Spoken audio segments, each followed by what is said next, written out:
Hello, dear students. Maybe even you, there is a time you feel you want to say, mu gihe nta kirahinduka, reka tube tubigenje gutya. Uti mu gihe nta kirahinduka, reka tube tubigenje gutya. Cyangwa se ukashaka kuvuga ngo, ibi bintu nzabikora, icyo bizansaba icyo ari cyo cyose, ngomba kubigeraho. Icyo bizansaba icyo ari cyo cyose. Ukibaza se, nk'ibi ni gute tubivuga mu Cyongereza? Icyo bizansaba icyo ari cyo cyose. Just ukagetinga stuck bitewe n'uko utazi utwo duphrase tugenda dukoresha. Cyangwa se ugashaka gushimira umuntu umubwira uti mbaye ngushimiye. Wenda se wamusabye serivisi ushaka kumubwira uti mbaye ngushimiye mu Cyongereza. Gusa ukagetinga stuck bitewe n'uko uzi yuko tuvuga ngo thank you ari ugushimira. Gusa ukavuga uti nimubwira ngo thank you ntabwo ndabamubwiye ngo mbaye ngushimiye. Ugasanga uti mbaye ngushimiye ntabyo uzi. Utwo ni two duphrase tugiye kuba twiga hano. Gusa mbere ko dutangira reka mbanze kubwire iyi opportunity. Nubwo muza mukiga hano mureba, just you do need to practice. Just ukeneye gutraininga your mouth.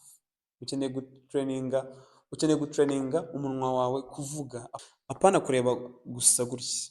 Kuko iyo uri kureba gutya uba uri kurisivinga, just hari ikintu uri kwakira ariko wowe nta kintu uri gutanga. Ikintu gitanga gusa mu gihe wowe hari ikintu uri gusohora, uri gukoresha umunwa wawe. Niyo mpamvu uzasanga ukunda gukurikira channels menshi, ureba amasomo yabo, gusa at the end ugasanga n'ubundi ntabwo uri kuvuga Icyongereza. So turi kwigisha Icyongereza cyo kuvuga. Aho dufokasinga iyo dusanze uri umunyeshuri uri kuri level yawe wenyine, ntabwo tujya duhuza levels, abantu babiri bari kuri levels zitandukanye. Ni ukuvuga ngo iyo dusanze like nta wundi muntu muhuje level tukigisha wenyine ku giti cyawe, kuko iyo duhuje levels nyinshi abantu bari kuri levels zitandukanye ntabwo witabwaho. Gusa tuguhuza n'abandi mu gihe ugeze kuri level yo gutangira kuvuga, kandi ibyo bifasha abanyeshuri cyane mu gutangira kuvuga Icyongereza. Kuko iyo bahuje batandukanyije levels, hari ababangamira abandi, ugasanga umwe yize bino undi afata cyane undi ntafata cyane, ugasanga nyine bigiye kubangamirana. So opportunity hari rero nuko turi kwigishiriza kuri Google Meet aho tuba turebana ndetse tunafite aho twandika. Ni ibintu rwose byiza cyane, wenda nuko abantu babitinya ariko ni ibintu byiza cyane. Ikindi tugufitiye website. So iyi website ni ubuntu, yitwa guideaifast.com. Iyo website ni ubuntu. Abantu bakundaga kugura ibitabo ugasanga baguza dictionary y'Ikinyarwanda n'iki, ubu ngubu amasomo muri kuyabonera ubuntu. Just wegera kuri guideaifast.com, amasomo ariyo menshi rwose kandi ahagije. na vocabularies buri munsi turapdatinga, dushyiraho ibintu bishya bifasha abanyeshuri gutangira kwiga. Ndetse tunafite group yacu ya WhatsApp, aho buri wese ushaka cyangwa se umukunzi w'Icyongereza ushaka kuza kuganira na bagenzi be, ushaka wenda hari igihe ufite utubazo twinshi ushaka kubaza, icyo gihe ujya muri group ukatubarizamo, bagenzi bawe baragusubiza mukaganira. Ndetse hari igihe baganira bakoresheje voice note. So mubagane, mutangire mwigane Icyongereza kuko birafasha cyane. So tudatinze mu magambo reka dutangire. So tugiye guhera kuri by the time. So by the time I arrived they had left. By the time I arrived they had left. Ni ukuvuga ngo ubwo nahageraga bari bagiye, cyangwa se nasanze bagiye. Ubwo nahageraga bari bagiye cyangwa se nasanze bagiye. By the time, ubwo nahageraga they had left, bari bagiye, cyangwa se mbere yuko mpagera bari bagiye. Icyangombwa nuko, icy'ingenzi nuko wowe wahageze bagiye. By the time I arrived they had left. This is by the time. Finish your work, rangiza akazi kawe. By the time I come back, cyangwa se urangiza akazi kawe mbere yuko ngaruka. finish your work, urangiza akazi kawe. By the time I come back, urangiza akazi kawe mbere yuko ngaruka, mbere yuko I come back. Kabiri dufite as usual. As usual ni nk'ibisanzwe. Urugero, he came late as usual. He came late, yaje akererewe as usual. Yaje akererewe nk'ibisanzwe. Maybe ko azwiho gukererwa. She drinks tea. Anywa icyayi as usual. Anywa icyayi nk'ibisanzwe. On purpose. He broke the cup on purpose. Ni ukuvuga ngo yamennye igikombe abishaka. On purpose. Yamennye igikombe abishaka. He broke the cup on purpose. Yamennye igikombe abishaka. Ignore. She ignored me on purpose. Yanyirengagije abishaka. She ignored me on purpose. Yanyirengagije abishaka. In a hurry. Urugero, I left the house in a hurry. Navuye mu rugo nihuta. Cyangwa se navuye mu nzu nihuta. I left the house in a hurry. Navuye mu nzu cyangwa se navuye mu rugo nihuta. She was eating. Yari ari kurya in a hurry. Yari ari kurya yihuta. She was eating in a hurry. Yari ari kurya yihuta. So twagiye kuri at the moment. Iyi at the moment ishatse kuvuga nonaha. Ushobora guhita wibaza uti se ni kubera iki ngomba kwiga at the moment kandi at the moment ari kimwe na now? Ni ukuvuga ngo icyo nicyo kintu gituma abanyeshuri usanga hari igihe asoma ibintu ntabyumve, cyangwa se wenda ugasanga kuganira n'umuntu, uwo muntu avuze ibintu ariko ntabyumve, bitewe n'uko uwo muntu bari kuganira aho gukoresha now yakoresheje at the moment. Gusa bitewe n'uko utize at the moment, icyo gihe uzi now gusa. Ushatse kuvuga ngo uraza kumwumva mu gihe araza kuba akoresheje now. Gusa nakoresha at the moment ntabwo uri buze kumwumva. Which means that niba ushaka kumenya Icyongereza ntukajye urobanura mu gihe uri kwiga. Hari n'umuntu umbwira uti njyewe ndi gushaka kwiga ariko ndi gushaka kwiga Icyongereza cy'ibanze, nyine ntabwo ndi gushaka kwiga ngo biriya byongereza bindi. Ndi gushaka kwiga Icyongereza nyine gisanzwe. No, nta Cyongereza gisanzwe kibaho. Icyongereza ni Icyongereza. Niba ushaka kumenya Icyongereza, tangira urugendo rwo kwiga Icyongereza, pana ngo ndi gushaka Icyongereza iyo niyo sign cyangwa se icyo nicyo kimenyetso kizakwereka yuko nta cyizere wifitiye muri uru rugendo rwo kwiga Icyongereza. Nta cyizere wifitiye yuko wagera kuri level abandi bariho. Niba ushaka kwiga wirobanura ngo wige amagambo amwe andi uyareke. At the moment, nonaha. I am busy at the moment. Ubu ndahuze. I am busy at the moment. As simple as that. He is sleeping. Araryamye. At the moment. To sleep, ashobora kuba ari ugusinzira cyangwa se kuryama. To sleep. I am going to sleep. Ngiye kuryama. He is sleeping at the moment. Ubu ngubu araryamye. From now on, kuva ubu. From now on, kuva ubu ngubu, I will study hard. Nzajya niga cyane. Maybe yuko umaze gutsindwa none, cyangwa se maybe yuko umaze gutsindwa none gushaka gufata intego. Kuba natsinzwe byambabaje, none ubu ngubu ndi gushaka gufata intego. None ndavuze ngo from now on, kuva ubu ngubu, I will study hard. Cyangwa se kuva ubu ngubu nzajya niga cyane, cyangwa se kuva ubu ngubu njye kujya niga cyane. From now on, be careful. I mean, from now on, be careful. Kuva ubu ngubu ujye witonda. Maybe ko ukunda guhubuka, none ndi gushaka kukugira inama. Ndakubwira uti from now on, be careful. kuva ubu ngubu ujye witonda, ujye ukora ikintu cyose wabanje gutekerezaho. In the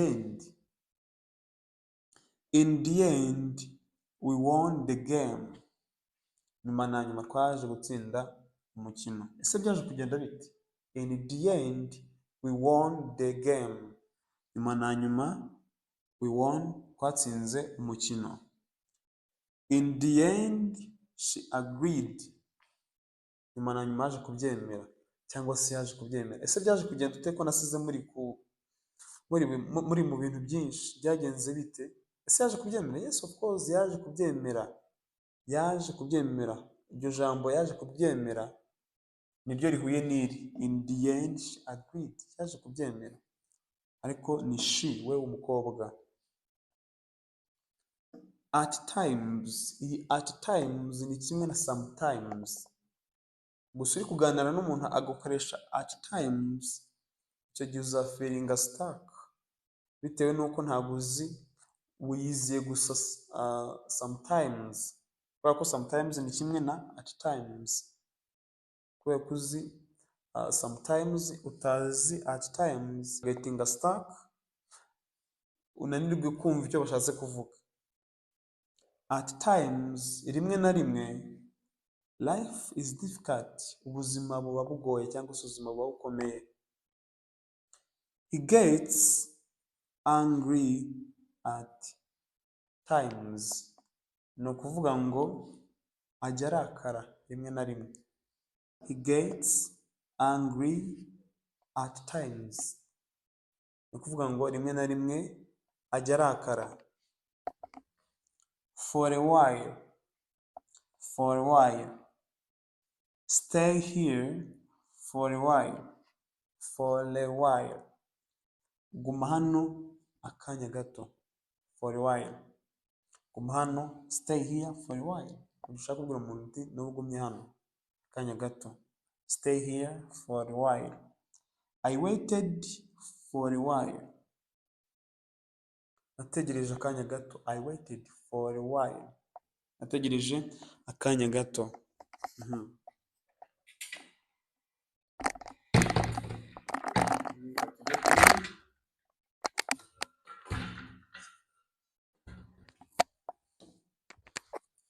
In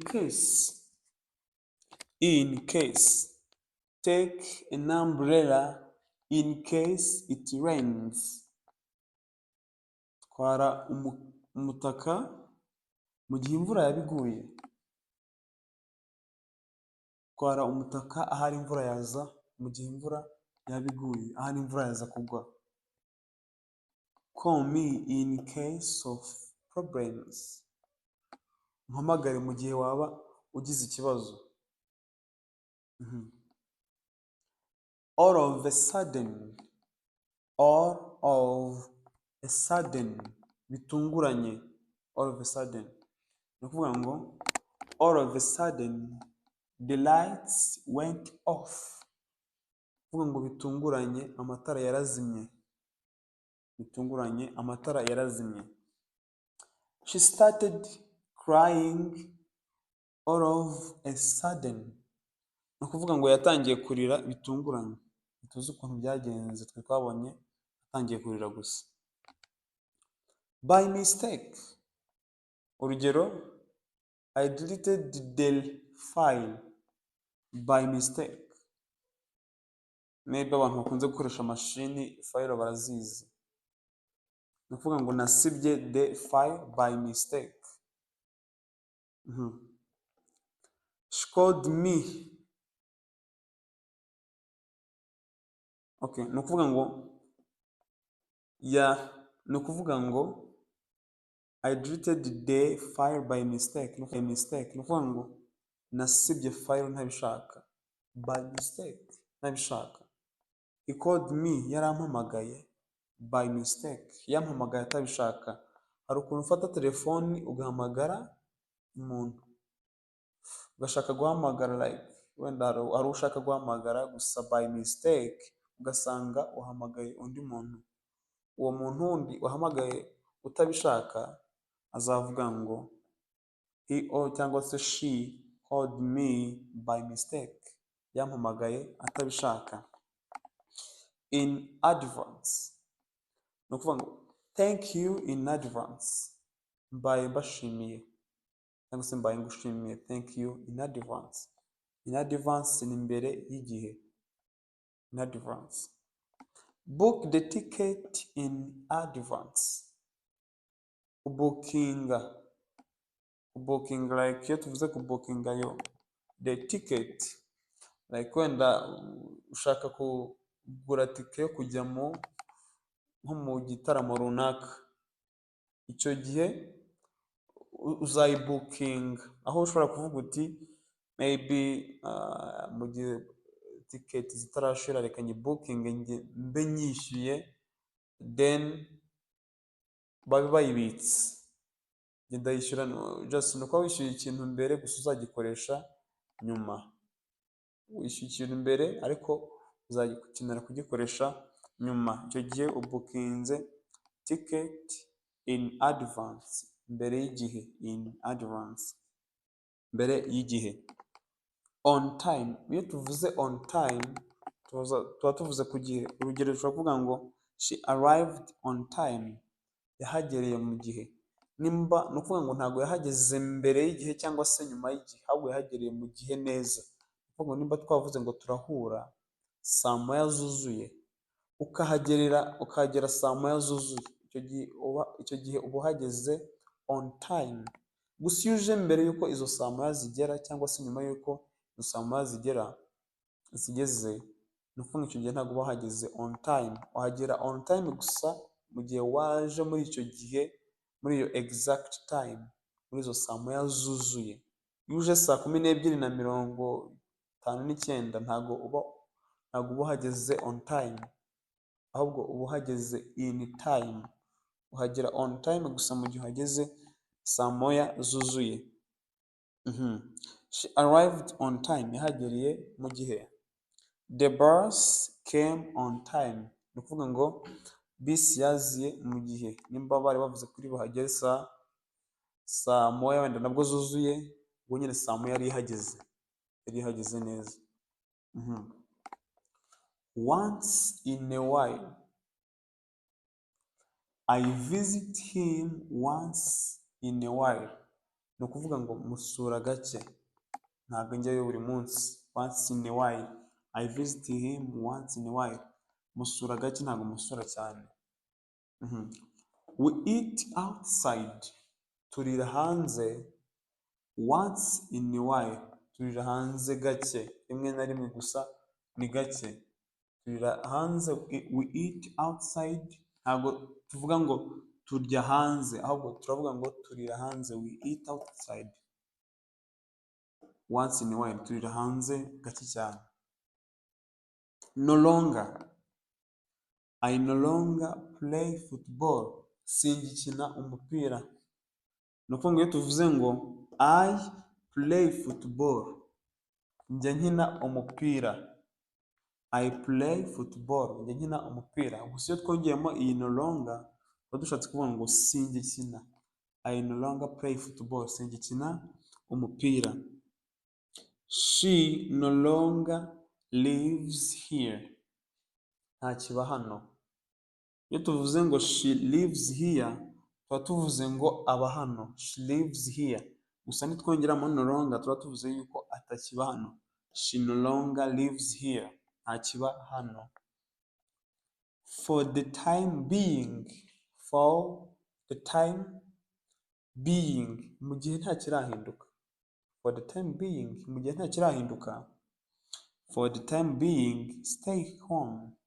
Mu gihe nta kirahinduka, ugume mu rugo, cyangwa se mu gihe nta kirahinduka, guma mu rugo. We will use this room. Turaza gukoresha kino cyumba. We will use this room for the time being. Mu gihe nta kirahinduka, turaza gukoresha kino cyumba. For the time being. At any cost. Icyo byasaba icyo ari cyo cyose. At any cost. Icyo byasaba icyo ari cyo cyose. I must succeed. ngomba gutsinda at any cost, icyo byasaba icyo ari cyo cyose, ngomba gutsinda. Save the child at any cost, ukize umwana, umutabare ko icyo byasaba icyo ari cyo cyose, please umutabare. Save the child at any cost, umutabare, maybe ko yenda gupfa cyangwa se yashimuswe, but you save the child at any cost, icyo byasaba icyo ari cyo cyose. So this is the end of our today's lesson. If you haven't yet subscribed to our YouTube channel, please you can do it. Niba utarakora subscribe kuri YouTube channel yacu, wabikora kugira ngo utazigera ubura andi masomo meza nk'aya. Ikindi utaza kwibagirwa, kuza kuri website yacu utangira kwiga nawe ari amasomo abandi baratangiye kwiga. Ikindi wibuke kuza muri groupe yacu y'icyongereza, group WhatsApp, uze utangire uganire n'abandi. So link zose murazisanga muri comment cyangwa se muri description, muri comment ndazipininga murazisangamo. Ikindi, nyuma ya buri somo tegura quiz, mwitegure muze mukore quiz yerekeranye n'iri somo tumaze kwiga. I think you have enjoyed a lot. Ndizera yuko mwenjoyinze cyane. Ikindi, nimba rino somo hari icyo rigufashije, ntibagirwe gukanda thumbs up. Thank you for watching.